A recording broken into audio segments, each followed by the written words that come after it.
मुझे कुछ ऐसा करना चाहिए कि मेरे होने से और बाद में मेरे ना होने से फर्क पड़ना चाहिए।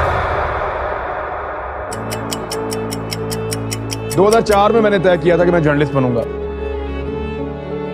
अपने एक भाई के साथ मिलकर एक वीडियो रिकॉर्ड की, वो मैंने मुख्तलिफ टीवी चैनल्स के अंदर डाली कि जनाब ये मेरी रिपोर्टिंग है। 2006 में मुझे मौका मिला, 2007 में मैंने ज्वाइन कर लिया।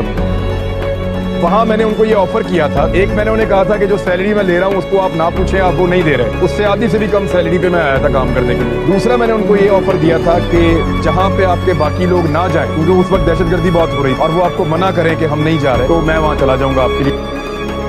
मैं जब शुरू में वॉइस ओवर करता था या बोलता था ना, तो मेरे बोलने में प्रॉब्लम था। मैं बहुत सारे लफ्जों की अदायगी नहीं कर सकता था। मेरा सीरियस इशू था बोलने के अंदर। वीडियो के ऊपर अपना वॉइस ओवर देने में मुझे प्रॉब्लम होता था। इस प्रॉब्लम से निकलने के लिए मैं रोजाना कई घंटे प्रैक्टिस करना शुरू हो गया। मैंने लगभग